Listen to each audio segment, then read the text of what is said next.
So welcome everyone to the Thursday, July 10th edition of the Vancouver Power BI and Modern Excel User Group Meetup. I've got my friend Rick Groot is going to be here too, or is here, and is going to be presenting for us in a little bit. But before we dive into that, I'm going to do the normal of talking to or doing our course introduction, or rather session introduction today. So first off, a big thanks to the sponsors that make this possible. Skillwave.training is a training platform that I run with Matt Allington. This is a platform where we focus on teaching you what is awesome in Excel and Power BI and how to be incredible analysts for your company.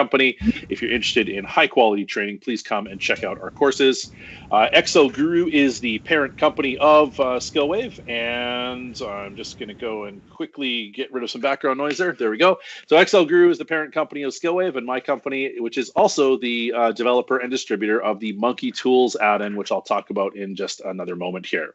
Our next meetups that we have coming up, I'm excited to be welcoming Sue Bays is going to be coming to talk to us about Tabular Editor for Power BI users. That is going to be on Thursday, July 25th. Please note that this is an early start time for us. We're going to be doing 9 a.m. Pacific because Sue is coming to us from the UK. So we obviously need to make things compatible there. And then for our next Excel meetup, we're going to be welcoming David Fortin. He's going to be talking about modern Excel with Copilot. That will be at our normal 5 p.m. Pacific time on August 8th. And both of these should be available for RSVPs now. Excited to announce that I have just opened up a new free Using Monkey Tools course at skillwave.training. I have got lots of feedback from people saying, hey, Ken, this looks like an amazing tool. It looks like there's all kinds of incredible stuff, but how do you use it? And until recently, there really hasn't been a good answer to that. We did obviously release a free YouTube playlist. The challenge with the YouTube playlist is hard to find all of the different things and keep them in the right order and to be able to update it and things like that. So the course that we have here is hosted on Skillwave, is going to be kept up to date, and also allows you to get access to the example files. And as I say, it's totally free. You can find it at the Monkey Tools /course, or the short URL there, /course will allow you to register there for free at Skillwave. New in Monkey Tools for this month, we released an update just a couple days ago here. And in here, we've actually released some calendar updates or some updates to the calendar monkey. We now support culture choices, and you can also control the short month or day lengths. What's been interesting about this one is I always knew that I needed to get to this. I did get a user request recently who said, hey, Ken, I'm trying to build a calendar in Finnish. And not only do your abbreviating your month names to the first 3 characters not work for me, I actually need to remove the first 3 characters or the last 3 characters from the end. So you actually now have the ability to A, choose your culture, so you get the right language, and B, when you're going through the next steps, you have the ability to control how many characters you're actually going to shorten things to. And if you use a negative number, it will actually trim from the end. So for the Finnish calendar, you can trim the KUU off the end of every single month and it will work. If you are working in French, you can make your calendar shortened to the first 4 month characters so that you don't lose or get any ambiguity between June and July, which is pretty awesome. So that's one of the new updates. We also did a significant revamp or redesign for our export import monkey updates. This now supports importing measures. Done a lot of design updates and bug fixes as I was going through and recording videos. And we've also added under the help menu access to the Using Monkey Tools course. You can just go and click on free video course. It'll take you right there. Just make sure you register for it first. I am still trying to work through something on my website that if you use this link and you haven't registered yet, you get to a page where it won't actually let you register. So that doesn't work. So make sure you register from the course first while we're getting our website sorted out here. But that's what's new in Monkey Tools right now. And there's still more going to be coming hopefully by the end of the month. Speaking of courses, my next semester of the Excel Fundamentals Academy kicks off on August 15th. If you're looking for learning your Excel core skills like formulas and data visualization, pivot tables, and Power Query, this is a fantastic program complete with coaching and a year's worth of access to Ken's Ask Ken Anything sessions. You can check it out at the link here. Again, all these slides are posted on the Meetup group already. Like the Fundamentals Academy, my Self-Service Business Intelligence Academy also kicks off on August 15th next month coming up. And this is the most comprehensive program that I have. A ton of great stuff in here, including access to my books, my software, lots of video material, and my Ask Ken sessions where you can get constant interaction with me throughout the year in those sessions as well. If you're interested in checking that out, once again, the link is provided here. This meetup, as all meetups, will be recorded or is currently being recorded and will be posted on the SkillWave YouTube channel. As soon as it is, give me a couple days to get it processed, but as soon as it is, I will post on the meetup channel, so you will get notified when it is available to review. And my guess is that you probably will want to review it, because I'm pretty sure that Rick's not going to give you stuff today that's like, oh, that was easy, I don't need to look at that again. I'm sure it's going to be complex and you go, whoa, I need to slow that down and rewind it. So it will be coming, so just watch for that. The final thing I want to say on this one before I turn it over to Rick is, if you'd like to get involved and you'd like to present to our user group, we would love to have you fill out this quick little survey here and we'll get you on our show. And with that, it is now my great pleasure to introduce my friend Rick de Groot, just recently rewarded as an Excel MVP, which is fantastic. What is it, your fourth award now, Rick? Is that right? I think it's the third one. Okay, I'm giving you extra credit, but that's okay, because you should have been, right? So, anyway, congratulations, buddy, and welcome to the program. The floor is yours. Let's take a look at some Power Query. That sounds fun. Thanks for having me here, Ken. Let me just put everything on the screen right away. Here on my screen. There we go. Perfect. I think in a second or so, you should have your things up there, and then we're good to go. Okay. Well, that was a great introduction, Ken. I hope I can at least deliver that kind of quality here too. We're gonna have a really fun session today, and it's about a topic that nobody talks about: comparer functions. And while now you might think like, well, I don't even know what they are. I think after this session, you're gonna wonder why nobody is telling you about this in the first place. So, yeah, let's dive right in. So we're having a Power Query topic today. And I first want to go through with you. Quick intro. I'm Rick. I'm just like Ken. I have a background in accounting. It's a very good background to go into Power BI for some reason. And I'm one of the authors of the definitive guide to Power Query M. And you see a lot of blogging from me on Power Query How and Gorilla BI. That's all I'm going to tell about me, because we're really here for the comparer functions.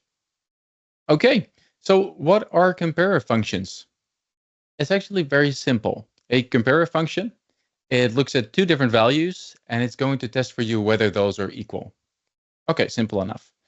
But the usefulness comes when you use that in your functions. So you can order your values, you can form your groups. So they help in determining the order of values as well. Now, why would you want to learn about that in the first place? As we're all working with Power Query, the main thing we want to do is make sure that our data gets into the right shape. You see that funny shape here? We want to get it into the shape that we like. Now, that shaping, sometimes that might be sorting your values. At other times, you might need some information like, hey, does this value contain information? And a comparer function is very useful there, as long as the default comparer functions help. But they don't always do. Sometimes you need something more specific. So we're going to look now at the default comparer functions. And as we're progressing, I'm going to teach you how you can build your own custom comparers. And that's something that has changed my workflow a lot in the last few months. So the comparer functions that we have at the moment in the M language are these. Now, the interesting part is that the first three, they actually have the word comparer in the beginning. But value compare also works very similarly. So I actually reached out today to Kurt Hagenlacher from Microsoft, and he mentioned to me that Comparer.Ordinal and value compare, they are very similar to each other. If you haven't seen these, it's because the Power Query user interface doesn't actually generate the code for this. So let's just go through some examples to see what where you can find them. What does a comparer function do? So it's going to compare values for us, test if it's smaller, equal, or greater than another. And the only thing that it will do is it will return a result of either 1, -1, 0, or 1. And if we're going to make a comparison here, we're going to start very basic, just so you know what happens here. The Comparer.Ordinal function, if you provide two values to it, like the two values a here, you will find that 0 is the output at the moment that they are equal. Now, at the moment that the capital letter A in the second example, if that value comes before the second one, you're going to find a -1. And if the capital A comes after the first value, you're going to find 1 as an answer. Now, the only reason that this happens is so Power Query can actually order all of your values in the right order. And it's going to apply this logic to each of the values it goes through, so that in the end, you have a sorted list of values. Now, that also works for numbers. So we were just looking at letters, but for numbers, it works just identical. And in a couple of minutes, I'll show you how you can know what order to expect, even when looking at capital letters, symbols, but also the regular numbers. So the big question is, where are we going to use them? Well, first of all, there's a lot of functions that provide information, like text contains, list contains, table contains, all kinds of fun stuff where you can test stuff. So whenever you need to provide information about a value, what it starts with, what the position is, that's often when a compare function can be used. That's the first category. Next, you can find it when you're returning values. So if you're going to remove values, like with list distinct, or you're going to work with things like list intersect, list union, or you want to return the maximum value. Also in those cases, when returning values, you often have a compare function. The same goes for sorting values, very important. And the last category, before we jump in, is when grouping values. Okay, now that's enough for just the theory. Let's see what kind of stuff we can run into. I made a very simple list here on the screen. And if you would import a list like this, you could sort it from A to Z by going at the top here. Now, what do you find within this list? You can find that this list is different with their capitalization. So for example, I have the word fish here with capitalized letters, and you'll also find it with lower letters. Now, there might be cases where for you it's like, no, I actually want to ignore the casing, and I just want to sort it as if everything was in the same capitalization. Well, by default, the order ascending respects everything that is here. Now, you can turn these things around and start with Comparer.Ordinal. And if you do this, actually it's going to stay identical still, because ordinal rules for comparing, they respect capitalization, and they also respect the alphabetic order. But if you would change this one to Comparer.OrdinalIgnoreCase, then all of a sudden you can find that these two values of fish, they are sorted right next to each other. So basically it tells us now, okay, I'm going to sort everything. For everything that matches, I'm going to apply, it's almost like a text lower function. And we're going to see how we can build something like this together. But before we get there, let's say that you want to know where you can use them at all. So your comparer functions, if you would go to Power Query How, that's my latest website where I document the M language. You can go to Functions, Comparer Functions. You'll find which functions are available there. But at the same time, you will also find which functions support these. So let's, for example, say that we look at ignoring capitalization. If I scroll all the way down here, you're going to find all of the different functions that are available and support these specific comparer functions. So particularly, we were just looking at table sort. And let me see. So we can, or we're looking at list sort actually. And if I'm looking here, I don't think I've even edited. So that's a note for me. Anyway, what I want to show you is this is the default sorting that's available, and it's still useful here. But now let me give you an example where it's not as useful. So over here, we're now looking at a list of text values. You don't see its text here, but in the top, you can actually see that the list is formatted as text. And now let's say that you sort this, and I bet Ken runs into this as well. He knows about this. If you sort a text alphabetically, you'll find that even though the number 5 is actually smaller than 33, so comparing these two, if you sort things in an alphabetical way, it just tells us that the 3 comes before the 5, and it takes a different order than we need. But what if you could just change this behavior? What if you could turn this into a number for only the sorting and then sort the list? Now, what I see a lot of people do is this. People go here, they're like, okay, I'm going to first transform this to a table. I press OK, and I'm going to make this a whole number. I'm going to sort it. Now I'm going to have to transform it back to text because we were looking at text values. And then I have to drill down. All of those steps, look at the right side here, all of these steps necessary to sort your values. Now I would say you could actually take a different way. I'm going to zoom out a little bit so we can write our code. But the list sort function allows you to also define a custom comparer. So if I remove the second part, that is order ascending, I could, for example, write each text lower, or number from in this case, each number from. And what this does before I press enter, it's going to transform each of the underlying values here to a number, only to then apply the sorting behavior. So where we just had 5 or 6 steps, we're now actually getting our code ready with just this single argument. And it's much more flexible than this, because right now we're actually looking at an ascending sorted list. But if you want to, we could actually put this in a bracket here. And then we can add a second argument, and we could, for example, say order descending, close bracket. And in this case, we get our list sorted the other way. Very easy, but a very common example as well. Let's see. I think that's pretty clear for just sorting the numbers there. Let's move on.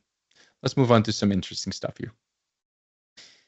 So if you ever want to find how you can sort these values, let's say that we're looking at the values in a table. Now I was earlier talking to you about, let's say that I want to sort this column. How does Power Query actually know the order in which it sorts this? Now, if you're very knowledgeable about different programming language, you might know what the order is, but I think most of us don't. And in that case, if you want to know a little bit more, I just added a custom column here. And in that custom column, I said character to number. So it basically grabbed all of the values in the first column here, and it turned that into a number value that is used for sorting as well. So whenever we add values here, Power Query actually has an underlying value that it uses to sort your values. That's very useful to know if you want to manipulate this. Now, the interesting part about that sorting that we talked about is you can use a little trick for yourself if you wanna actually build your sorting functions. So let's say that we only had this part here, and we wanted to prepare our sorting behavior so we know how it works. Now, what most people will do is they add a column, and they're going to format and take the lowercase. And if they sort this ascending, and then as a next one, sort the next column ascending, that tells you what effect this will have. So the effect of adding a lowercase through the first column is if you sort it afterwards, you know exactly what sort will be used in any of the custom sorting functions that you will use. Now, why am I telling you this? I'm telling you this because not everybody knows beforehand how exactly they need to sort their transform their values. So a first step for you could be, you can add a separate column. You can add some kind of transformation like I did here, like lowercase, and then simply order those columns. And once you are ready, you can take that code, remove this step. I'm going to sort a table. Before we did it with a column. And whereas now it's using things ascending, you can just open up a bracket again and say, I want to sort this each text lower for column 1 and close my bracket. Here we go. So this little part here, even though it makes your code more complex, you can easily test it if you add it to a custom column. That's all that I wanted to show you here. Let's move on. Let's move on to another example here.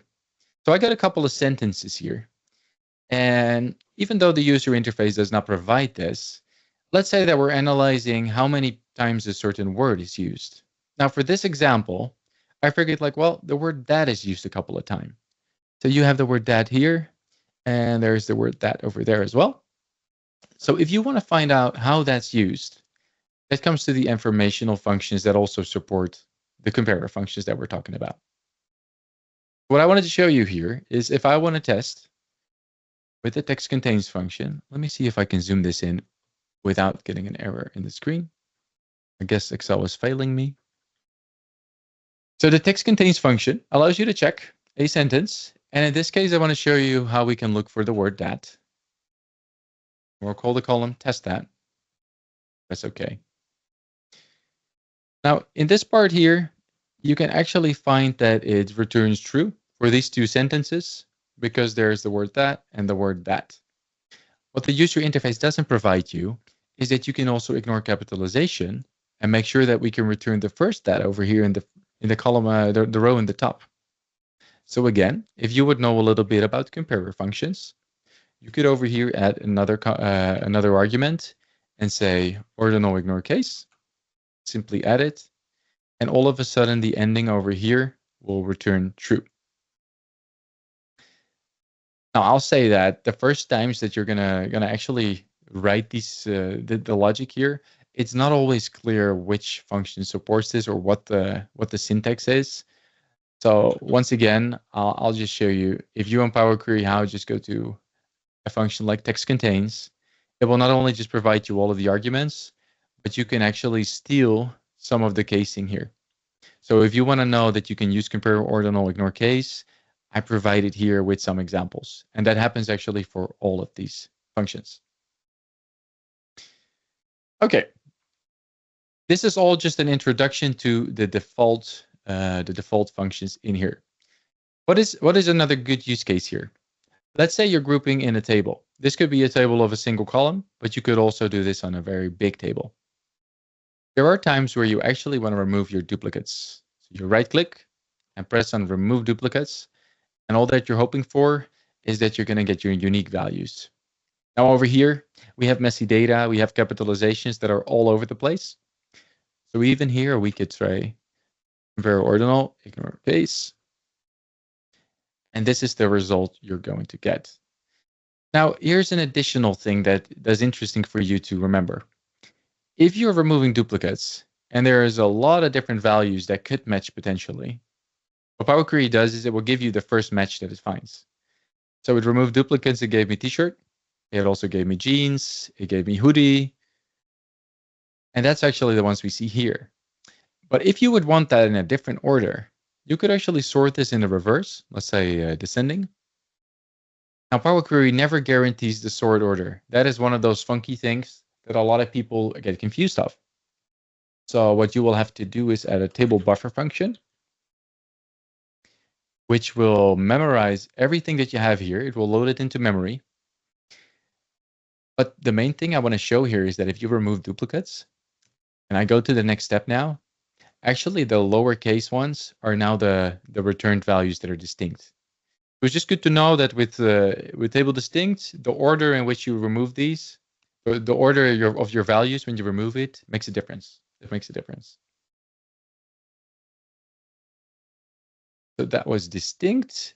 And before we're going to move on to the main focus of this session, I just wanted to show you one last example. Table group. If we're grouping values, it's very similar to getting distinct values like we were just looking at. So if you say you select the column, you press group by. One of the things I always like to do is add an all rows operation. And I could have details here. And I also want to show you how many rows will be grouped. So what we are doing right now is we're going to return all of the unique values of Word. And I'm going to add an extra column that shows the summarized values. And we're going to have a count of those values as well. Now, what a lot of you don't know, if you group your values, by default, you will see these three arguments. You will find the table to group. You will find the columns to group. And then there is a list of lists with the operations it will perform. But actually, the table group function has a few more settings in there. The first one used by default is group kind global, group kind global. And the second one is actually a comparer function called Comparer.Ordinal. So if I put this in here, As you can see, nothing has changed for our result. They're all the same. But if you are aware that these are the available arguments, you can actually argue and change around ordinal to ordinal ignore case. And now we have actually formed our groups. So the first group with t-shirt is these 4 values with different capitalizations, jeans as well, table as well, and sneakers as well. Okay, that's enough for the built-in comparers. I've at least shown you a couple of examples of how you can use those and where you find them. Now we're going to go into the interesting stuff, the custom comparers, because all of these, I think you'll be able to manage that by yourself. So that's all good. If we're continuing on custom comparers, so what are custom comparers about?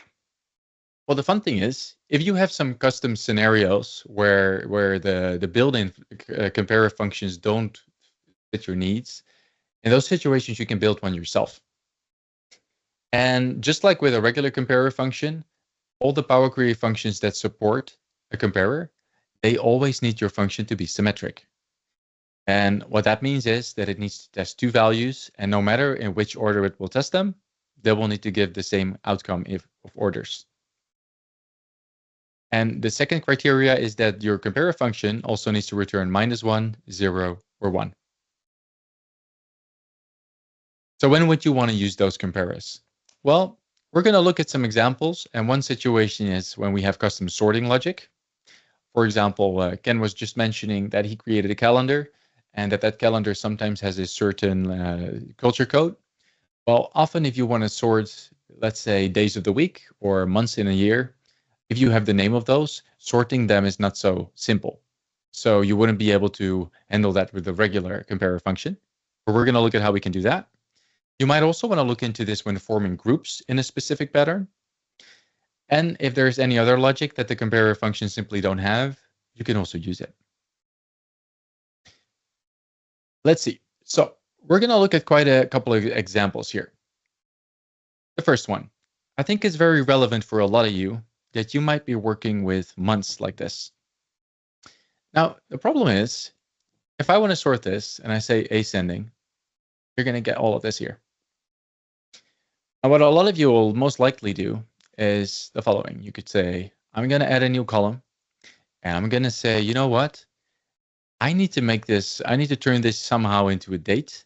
And if I'm able to turn this into a date, I'll be able to transform it to from text to the date value itself, and then sort it. So let's see how we can use that kind of logic by adding a custom column first and seeing if we can apply this with our own custom function afterwards.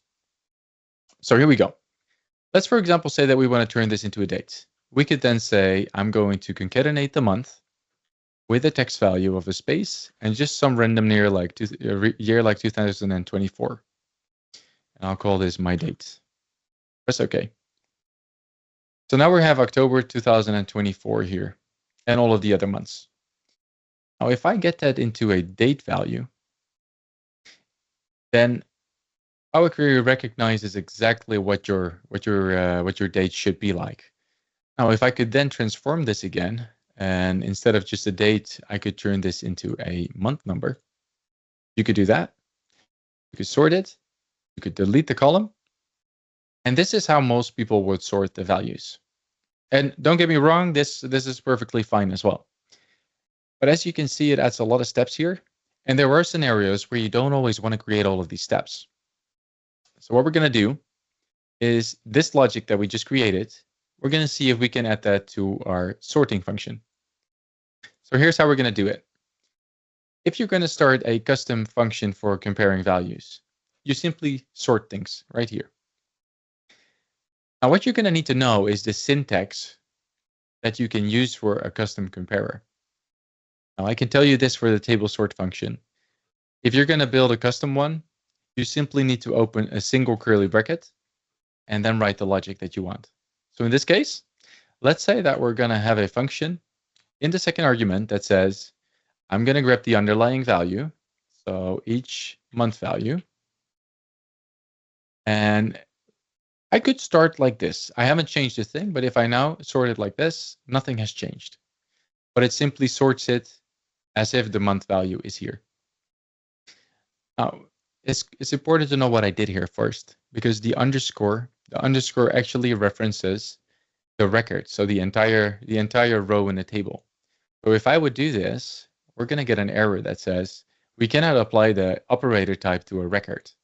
And that is because the underscore, in this case, represents the entire row. So if you want to reference the column called month, we need to reference it within square brackets and then do our sorting. That's the first step. So if you're here, you're good to go. Now, the next step that we did was we concatenated this with a string of 2024. And then I turned this into a date value. And I said date from. And I close my brackets. Now here's where you can see the impact. We're still working with this single step here. We created the table sort step, then added a custom function. And I don't need to delete any more steps after this. My step is done. So if this is what you need to work with and you're comfortable with M, I think it's a very powerful way. Now, there's a lot of ways in which you could do this. So in this case, I showed you Rick, the date. Yeah. Rick, can I interrupt you for just a quick question that came in that I think is probably timely right here? Fernando's asking, what's the difference between just square brace month and the underscore square brace month?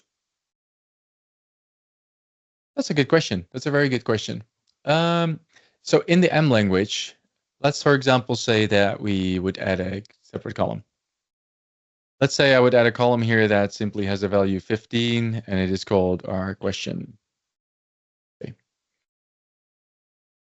In our question, I would actually make the example a little bit different because otherwise it won't work. And I want to reference the month that I have here. So your question is, what is the difference between month here and the underscore month? Well, the Power Query team has tried to make the M language relatively easy for us. So the very explicit way to write all of this would be, create a function here, create the function body afterwards, and then make a reference like this. So the explicit way is that it includes a function definition, and we explicitly have to reference the underlying row.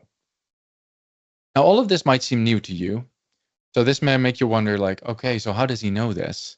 Well, the table add column function by nature works on the underlying rows that it works with.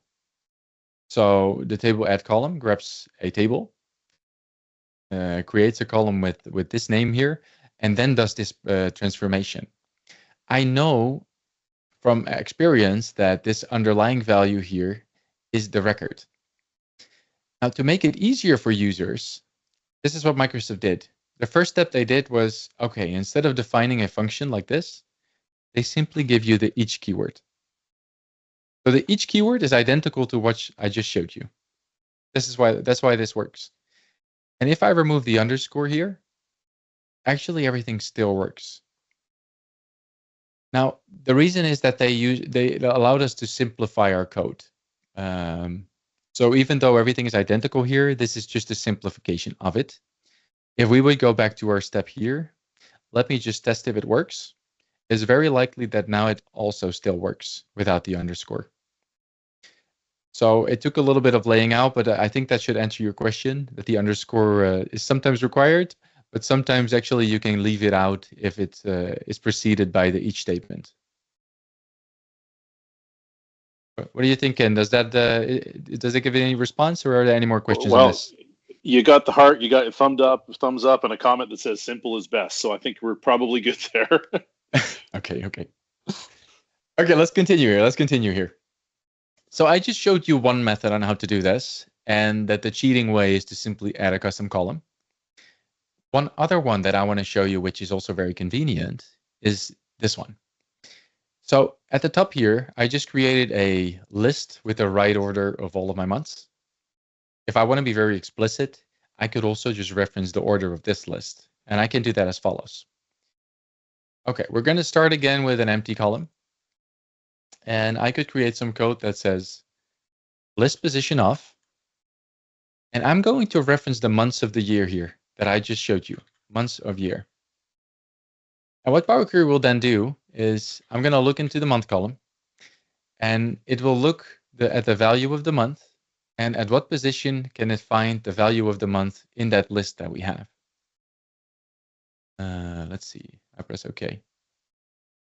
Now the good part is that it shows you 0 until 11 here. That's because January is a 0-based index, and it basically looks at the order out here. So if you want to be very explicit on the order, simply because you cannot use any function within Power Query, then this is one option that you can use.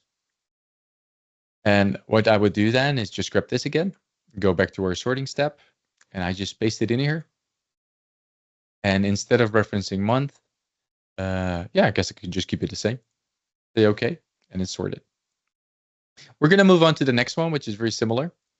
If you have a list of dates, those are also terrible for sorting. Let's say I'm going to sort ascending here. Friday is going to be first, Monday second, Saturday next. Now here's the problem with the days of the week. And I encourage you, if you have any other ideas, share them with me, because I just haven't figured out how. But I don't know any Power Query function that will translate these into the days of the week. So you could have a date value and transform that to the date, the day of the week number. But I don't know any way in which to reverse these ones back to the number of the week they are in. Why would I want to do that? Because if I have that number, I can sort these values. So here I'm going to show you another way. We were just looking at a list, but I can also sort everything in a record. So I defined Monday as number, like an index 1 of the week, Tuesday 2, Wednesday 3, Thursday 4, etc. So what I could do, I'm going to cheat again. I'm going to add a column, and I'll tell you that there is a function for this, which is record field. And the record field function takes the record that I just provided with the days of week, and it will look within that record for a value. And in this case, I'm going to reference the column that we have. So in the record, it will look for Sunday and return us the value that that corresponds to it. I'm going to say like day of week. Okay. And again, we have a sort order here. So if I would sort this, ascending, Monday comes first, Tuesday second, Wednesday next. So you have your desired sort order here. So if your list is completely arbitrary, I actually recommend using one of the options I'm showing you, either a list position of or a record field. So if we're going to add that again to our sort function here, I could again remove this. We're going to go to a next row, and it requires the each word in the beginning, and you're done in a single step. Now, it's not always about having the shortest code, but for me personally, I like it when my queries are clean. And the more steps I have, the more confusing I find it to understand what my queries are about, especially once you get to like 20 or 30 steps. Now, what happens if you have multiple columns here? We're going to have some more fun. Let's, for example, say that I want to order one of the items here in a different way than the second one. So I could, for example, say I'm going to order it by the aisle, the first column, and then I'm going to have a second column as well. Now here's what's happening. I'm able right now to order ascending on the first column and ascending on the next one. I can also change this around. But if I also want to be able to say I want to have a custom comparer on one column, and I want to have one of the default comparers on the next one, the user interface is not going to help you. So also here, if you have multiple items that you want to sort with, it's not a problem at all. So I could, for example, go again here and say, first of all, I want to have list position of. We're going to do the same trick. So I want to order the second column by banana, pickle, and then apple. That's the order that I want. And we're going to test this by checking in the item column where they are. I'm going to zoom out a bit because it's very, very small. This is the first column that we can try, and I probably made an error here. Without the each word, it's not going to work. That's the first step. So in my first step, I gave in a sorting order to the item column. But now you might actually have more criteria. And what we can do is add a comma, and then I could, for example, say each. And maybe I want to ignore the casing on the first one. Let's say text lower. That is not a very useful one, I'll say. Maybe we could have order ascending. Ooh, I'm actually doubting here. I'm going to cheat. I'm going to just show it to you. This was one of those that I think I have just copy pasted here, multiple columns, because by winging it, I just didn't get it. But here is that very same example. And the code is hard. The code is always hard. So please look at Power Query how if you don't remember the code. But you simply provide your first argument here, just like we did, add a comma, and then you can add your own custom logic after, with even if you need multiple columns here. Okay. I'll tell you this. This is hard. I don't know all of these by heart. I'm pretty comfortable with it, but it usually takes me an error or two before this works for me. That's just being honest. We're going to move on to something that I find particularly interesting now. This is going to teach you exactly how those custom comparers work. And I want to start doing that with quarters. We're going to look at this because it's just very funky. Let's say that we have this table here, and I want to group this by quarter. For some reason, I want to group this by quarter, and there is no quarter column in the table. Now, remember how I was talking about the group by function? The group by function actually allows you to add a comparer. So let me tell you what I'm doing here before I press enter. So we're going to group our date column for all the unique values that it has. That's what it does by default. That's not very useful if you want to group it by quarter, but that's just the template we're going to get. The groupings, we also want to see how many rows are grouped, and the table object created by the all rows operation is going to help us to see what values we're grouping. I'm going to press OK. But as you can see, nothing has changed so far. However, this is a great template. So I'm going to leave these first two arguments in the top. Our aggregations are going to be the next argument. And here's where things get interesting. So we're going to be very explicit about group kind global. And we're also going to be explicit about the default comparer function, Comparer.Ordinal. And with the rules of this setup, each value in the date column is unique. So each of those values get a unique row. However, we could change this, but we cannot change this with one of the built-in comparer functions. But look at what we could do. We could start our own function here saying, I have two values. So we have value 1 and we have value 2. And now I'm going to start my own function here. So what I did was I defined two parameters. Here is the goes to operator that tells you like, hey, on the left of me are the operators, the parameters, and on the right of me is going to be the logic. Now watch this. I could do something like the following. The value compare function is used to compare values. Now let's say that I want to test in what quarter this date is. I want to test in what quarter that date is. So I'm going to use date quarter of year. And I first want to test this on value 1. But remember how we had the each expression earlier on the table, and that every parameter referenced the table row? Actually, value 1 here is also a table row, a record. So within value 1, we also want to reference the date column. I know this is a lot, but we're going to do it anyway. Value 1. Then I'm going to go to the next argument of value compare. Let me just put this on a new line so we know where it is. Date quarter of year. And we're going to compare that with value 2. Okay, so what are we doing here? Because this looks like a lot. What we're doing here is I'm telling Power Query we're going to build a comparer function. A comparer function always exists of two values. And I could have given this any name. I called it value 1 now and value 2. But a lot of my friends and I, we just call it X and Y. It's not very expressive, but it works. So the first and second value that we compare have the parameter name. And what I'm saying is grep the date quarter of year value of this.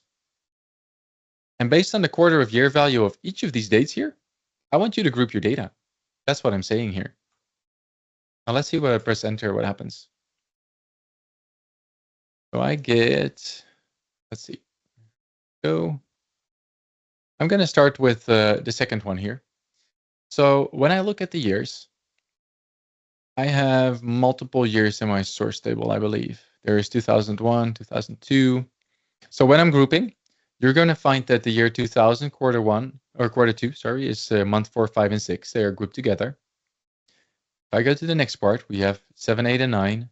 And the third one, actually this one here. So what this shows is that actually for what I wanted to do, this does not suffice. So the first 6 values here actually should have shown 3. But we could have actually expected that. Why could we have expected this? Well, if I go back here, and we're going to cheat again, and I'm going to add a custom column with the date, quarter of year on the date column. Here we go. Then what we see is that number 1 is returned for the top, but number 1 is also returned at the bottom. So the big question then is, what can we do to make sure it's unique for both the year and the quarter? Well, the answer is we can use date start of quarter, because in that case, it returns a date value here. Now, how can we see if that works? We go back to our table group function here, and we say date start of quarter. And now, all of a sudden, we get a unique row for each of these. Now, again, this is to entertain you and to show you what's possible with comparer functions. And there's nothing wrong with adding a column and grouping by it. There's nothing wrong with that. But there are scenarios where it's useful. Let me show you another one. We're going to look at group kind local for a bit. Let's see, and I'm gonna keep this for a bit. Here's another example. It's slightly different, but we're actually gonna see that it works in a similar fashion. Okay, we're looking at a scenario here where our data is not so clean.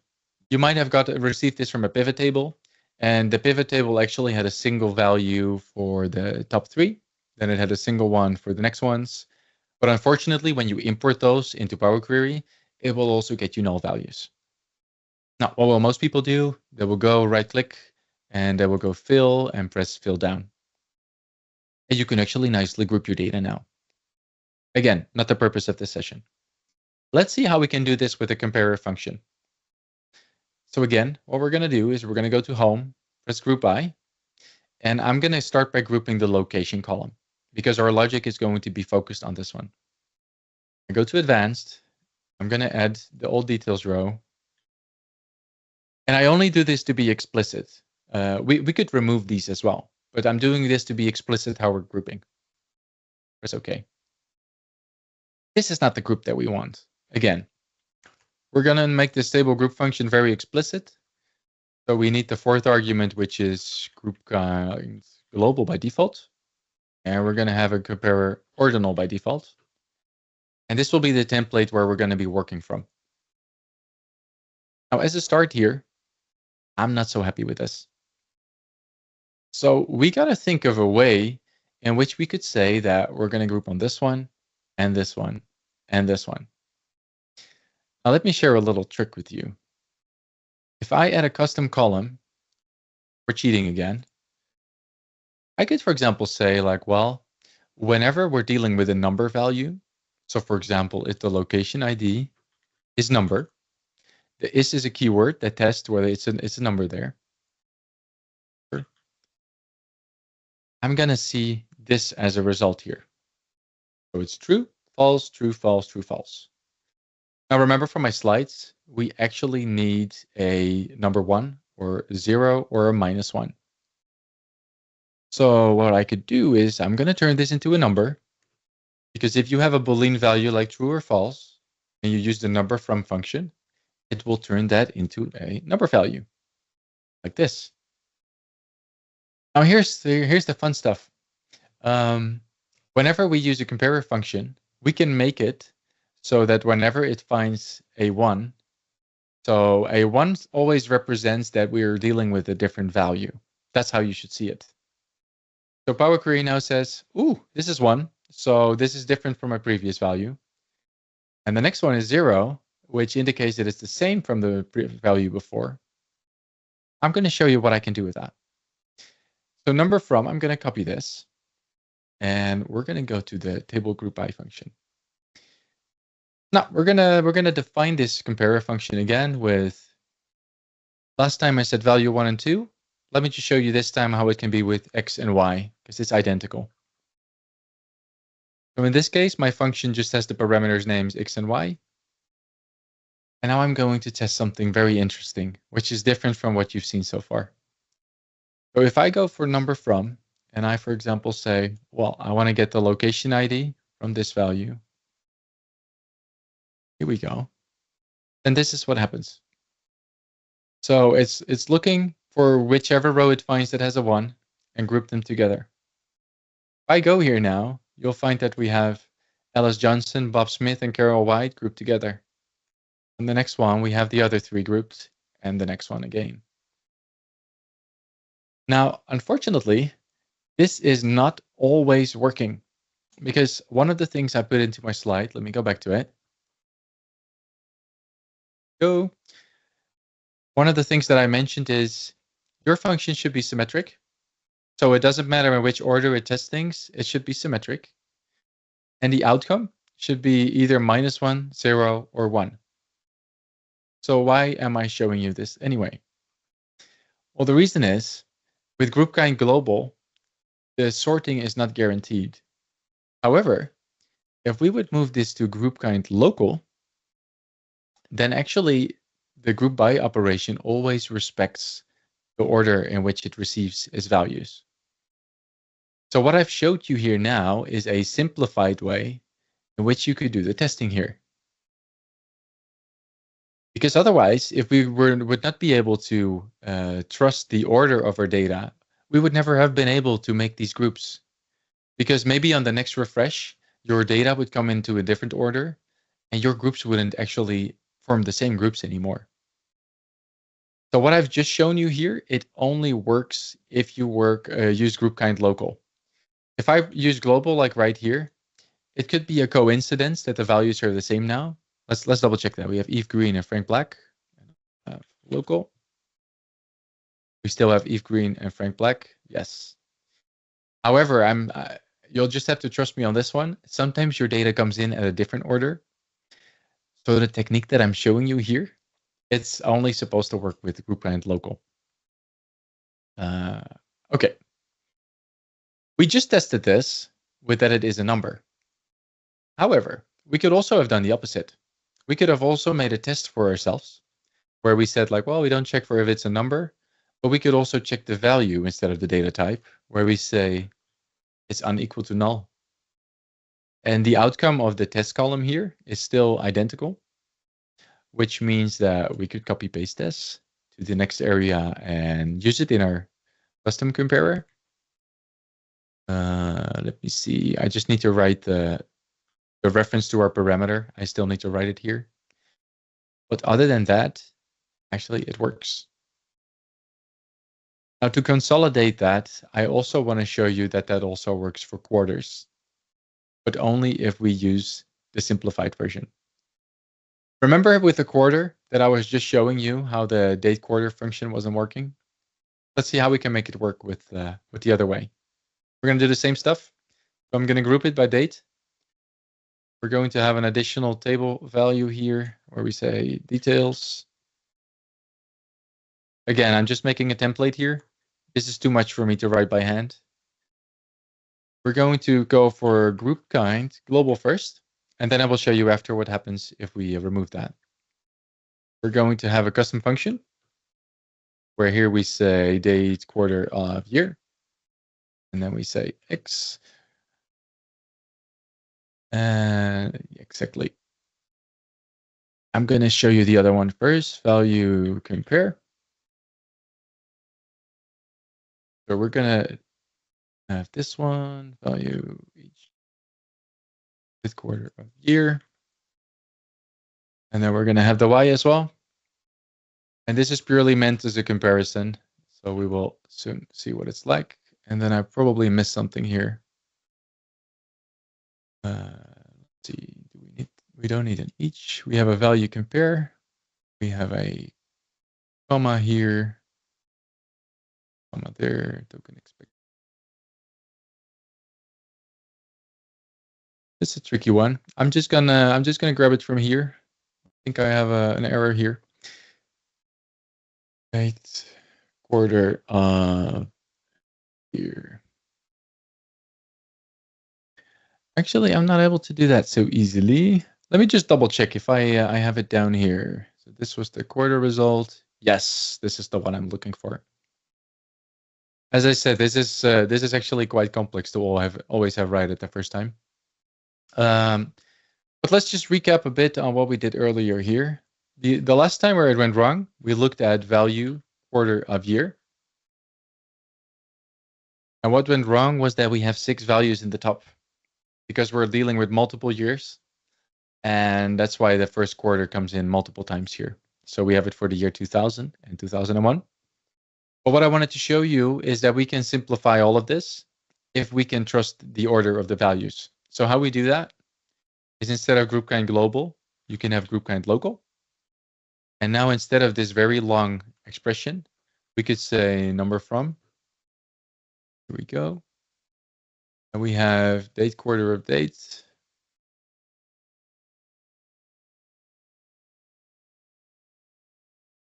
Equals y dates quarter of, I think it's like this. I'm getting an error once again. It needs a y here for sure. It needs another closing bracket. Unfortunately, I'm going to still have to show this one here.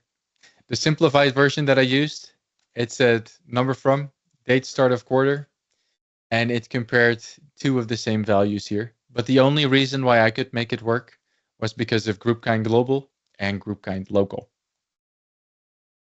So let me just recap this so we know. We just started out looking at the presentation mostly with the standard library functions. As you could see, there's a lot of functions that support it. I think you're going to be fine using those in a lot of scenarios. Look into those because the user interface doesn't show it. But if you have some more custom requirements, yeah, why not look into the custom comparers? They're pretty fun. They're quite tricky with the syntax, but I'm pretty sure you can pick it up if you look a little bit on examples online as well. Now this is most of what I wanted to show for this session today. What I still want to share is that actually we wrote a book in the last months, and with we I mean Greg Deckler, Melissa, and I. We wrote a book on the definitive guide to Power Query M, and it really delves into what the M language is, its syntax, and yeah, I think if you want to do a bit more than just the user interface, it's not very complex to get started, but it really helps just to know a little bit there. So where the user interface probably helps you solve, let's say 60 to 70% of your challenges, with just some basic M learning, you'll probably just hop that up to a whopping 95%. And if you go really crazy, you can probably solve like 99% almost. Yeah, and I guess that's what I wanted to show you today. And I'm really curious if there's more questions. So Ken, maybe you can see in the chat if there's anything else. The number one comment is that people are looking forward to rewatching this in slow motion, which I always appreciate because I mean, some of the stuff, as you mentioned, like it's hard, right? So just for the folks that are looking forward to being able to rewatch it, remember in the next 24 to 48 hours, I will post the video on the Skillwave YouTube channel. As long as you RSVP'd to the event, you will get notified of that through the Meetup site. So once it's available, I'll post. Just give me some time because I got to produce it and upload it. I think the only other real comment that was sort of going back is that we were having a bit of a debate on date.from versus date.from text. Have you ever felt the need to use date.from text instead of date.from? Yes, definitely. Okay. And there's an easy way to show you when you can use it. So if you go to, of course, Power Query How, I keep mentioning how, there's a table here that I created, and that table has all of the syntax that you can use. So if you have a very, very exotic text value, sometimes it's so specific that you need to explicitly mention a format string. All of the format strings that you can put together, I actually put down in the table here. Let's see if we have an example here. So if I, for example, say date from text from the year 1400, if you use wow, I'm not even sure how to pronounce this, but there is a specific calendar. And if you pick that culture code, it actually recognizes the date format. But sometimes it's also as easy as if you're going to say, I'm going to grab a date from text, you don't always know if it's in a day, month, year format or a month, day, year. Those things those change. I think in the US, it's more like month, day, year, whereas over here, we're more like day, month, year. So for those instances where you want to be sure, make sure to just explicitly put that string in here because you never know who's running your query. Can you not do the same thing with date.from? Because it does support the cultures. I was pretty sure that it actually supported all that. So your date from accepts a culture, but I'm not sure if it accepts a format string. Okay, maybe there is reason. Like I say, I've never actually run into a scenario where I couldn't do it with date.from, and I'm so lazy. I mean, efficient. I'll save myself the 4 characters of typing if I can. But there you go. If there is, I mean, cool stuff. All right. One other comment just came in. I didn't understand how the grouping brought the ones and zeros together in the example with is number. That's a good one. I didn't actually explicitly tell that. So that's a good question to go over still. Let's see if I still have that number value to share here. I think I do. Yes. Comparer functions, what they do is they pick every value in our table. So look at these ones and zeros. If we respect the order of our table here, which only happens with group kind local, what happens is the function will start with the first value and compare it with the second value right here. Then the second value will be compared to the third to the fourth, until it runs everywhere. Now, instead of actually comparing the value, what I did was I gave it ones and zeros. And that worked in the exact same fashion. Now why is that? The reason is that the original comparer functions, they also only return either -1, 0, or 1. So I basically fooled that function by saying like, well, this value is different from the previous one because it says a 1, but the next one that it checks here, that is different from the, that's identical. And this 0 is identical to the previous one as well. And it is only until it runs into the next one that it decides like, hey, there's something different. So the table group function should now create a different group. I know it's a bit hard to comprehend, but that's actually what the comparer functions do. Now, the biggest difference between group kind global and local is that with group kind global, that order is the output of your comparer function should return the same results no matter the order. And the order that I gave here with this one, it's going to be different if the order is different.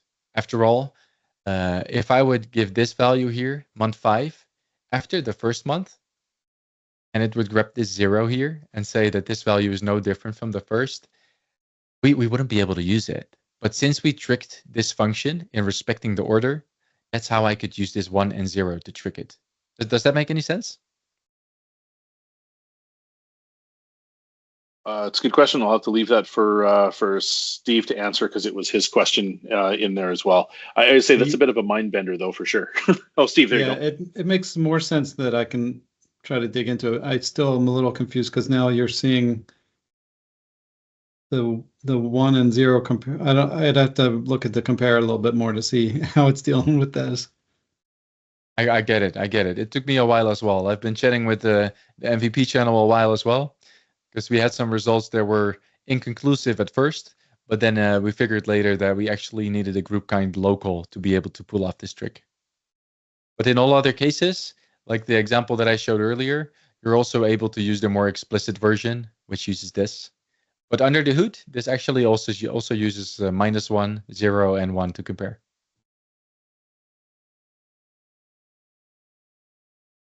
Okay. All right. I think this was a tough session, by the way. I haven't done a tough session like this before. It's good. I'm always happy to challenge you, man. So it's always fun that way. You learn more yourself too, don't you? All right. I don't see any other questions in the chat on this one. So I think at this point, we'll probably wrap it up for today. Thanks, Rick, for a fantastic presentation. Really appreciate your time, and the technical content here is excellent. Thank you, everybody, for coming and throwing questions into the chat and whatnot. We really appreciate that. As mentioned, I'll get this produced and recorded and posted in the next 24 to 48 hours generally, and you'll get notified at that time. Until next time, don't forget that the next meetups are available for registration now, so don't miss out on those, and we'll see y'all next time. So thanks, folks.